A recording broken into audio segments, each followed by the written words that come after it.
Un momento, tenemos un mensaje del coautor de este contenido. Nos comparte una nota, quiere dar las gracias. Hay muy importante, en la descripción hay una lista de enlaces recomendados. Y ahora sí, continuamos con la explicación. ¿Qué tal? Hoy nos metemos de lleno en uno de los temas más potentes de Python, Async.io. Y para que quede súper claro, vamos a usar una analogía genial, la de una cocina a toda máquina. A ver, pensemos en esto un segundo. ¿Cómo le hace un solo chef para cocinar un menú de 5 platos todo a la vez, sin que se le queme nada, obvio? Bueno, la respuesta a esa pregunta es justamente la clave para entender de qué va todo esto de la concurrencia y por qué Async.io es tan poderoso. Bien, esta es la hoja de ruta para hoy. Primero, vamos a entender bien el desafío. Después, vemos cómo Async.io nos da una solución cooperativa. Nos metemos de cabeza en la cocina asíncrona para ver cómo funciona por dentro. Luego, una regla de oro que no se puede romper y terminamos viendo dónde es que brilla todo esto. Ok, arranquemos por el principio. En el software de hoy, hacer una cosa a la vez ya no alcanza. Simplemente no es suficiente. Entonces, ¿por qué es tan necesaria la concurrencia? Pensemos, por ejemplo, en un servidor web de una página súper popular. No puede darse el lujo de atender a un usuario, esperar que termine y recién ahí pasar al siguiente. Imposible. Tiene que poder manejar miles, pero miles de pedidos al mismo tiempo. Ese es el gran desafío que la concurrencia viene a solucionar. Tradicionalmente había dos formas de atacar este problema. Por un lado, el multiprocesamiento. Imaginen que es como tener varias cocinas separadas. Es muy potente, sí, pero también carísimo en recursos. Por otro lado, los multihilos. Esto sería como tener varios chefs en la misma cocina. Suena bien, ¿no?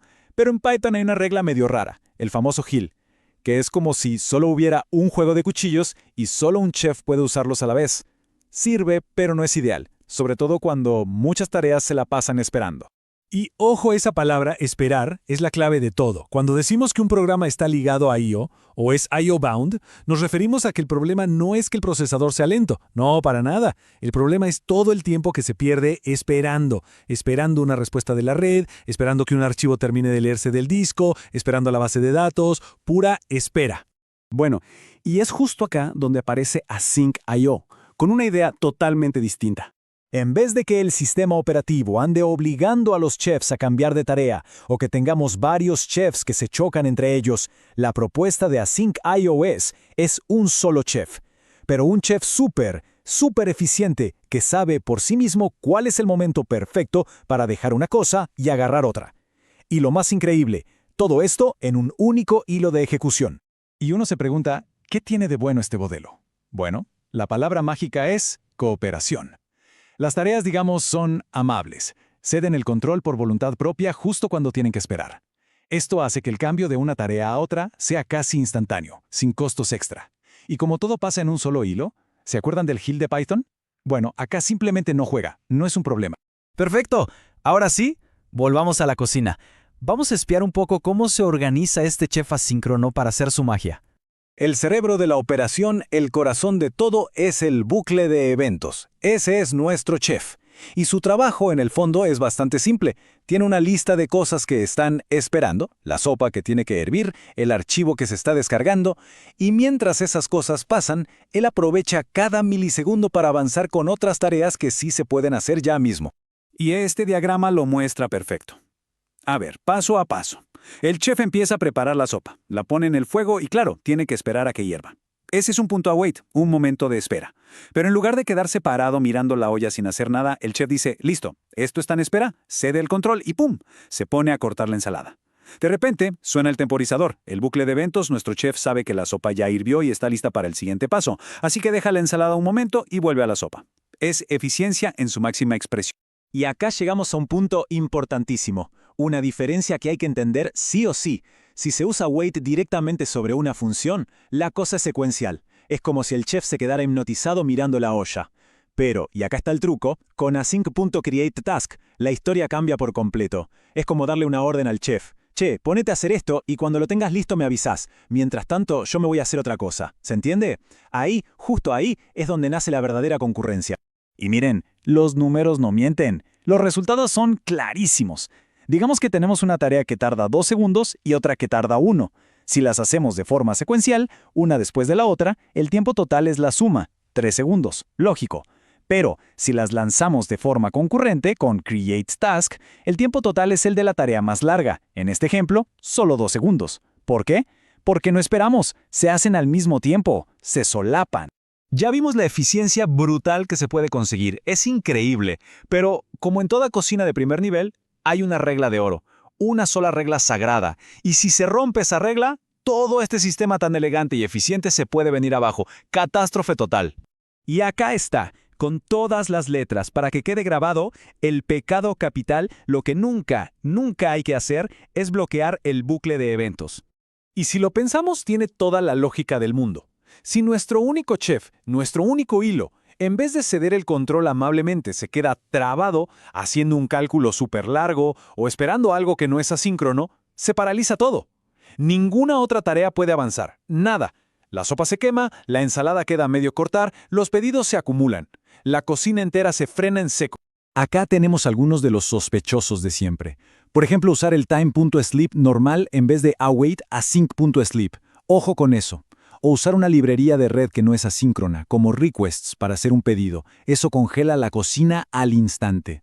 Y lo mismo pasa con cualquier cálculo muy pesado que ponga a trabajar al CPU al máximo. Por suerte, no está todo perdido. Hay una salida. Si sí o sí hay que hacer algo que bloquea, lo que se puede hacer es que nuestro chef principal, el buque de eventos, le pida ayuda a un asistente. Básicamente, manda ese trabajo pesado a un hilo separado. De esa manera, el asistente se encarga de lo bloqueante y nuestro chef principal queda libre para seguir dirigiendo la orquesta de tareas asíncronas sin problemas. Bueno, ya entendimos cómo funciona y por qué. Ahora la pregunta es, ¿dónde usamos todo esto en el mundo real? A ver, Async.io es el rey absoluto en cualquier situación donde haya que manejar montones de conexiones de red al mismo tiempo. Pensemos en servidores web de alto rendimiento, como los que se hacen con Fastify o Sanic, o en el web scraping, cuando se necesita bajar información de cientos de páginas a la vez. También en la comunicación con bases de datos o sistemas de mensajería como Kafka. En todo lo que sea esperar por la red, Async.io es imbatible. Pero ojo, tan importante como saber cuándo usarlo es saber cuándo no usarlo. Si la tarea es de pura fuerza bruta de CPU, como procesar una imagen, renderizar un video o hacer cálculos numéricos súper complejos, Async.io no va a ayudar. De hecho, podría hasta empeorar las cosas. Para ese tipo de trabajo, lo que se necesita son varias cocinas trabajando en paralelo, o sea, multiprocesamiento. Es la herramienta correcta para ese problema. Y esta frase de uno de los creadores de Async.io lo resume todo de una manera espectacular. La idea no es solo tirar tareas a que se ejecuten a la vez y ver qué pasa, no. Se trata de hacerlo de una forma estructurada, con un principio y un final claros, de manera que el código siga siendo fácil de leer y de entender. Y con esto cerramos. La pregunta que queda flotando ahora es, ¿dónde hay tiempos muertos en el código que escribimos? ¿Dónde hay esperas que se podrían aprovechar mucho mejor con este enfoque cooperativo? A lo mejor, un chef asíncrono es justo la pieza que faltaba. Muchas gracias por estar ahí. ¿Quieren seguir la conversación? Aquí les muestro cómo se puede participar. Y ahora que terminamos, la pregunta es, ¿qué sigue? Vamos a verlo. Son 3 pasos bien sencillos para sumarse a esta comunidad. Lo primero, suscribirse. Así no se pierden nada de lo que viene. Segundo, la interacción. La opinión de todos es súper valiosa para nosotros. Un me gusta o no me gusta nos dice muchísimo sobre qué funciona. Y la crítica constructiva es clave. Así es como mejoramos, todos juntos. Y tercero, dense una vuelta por la descripción para encontrar más detalles. Ahí hay enlaces y recursos muy buenos recomendados por el coautor. Ahora la decisión es suya. ¿Cuál será el primer paso?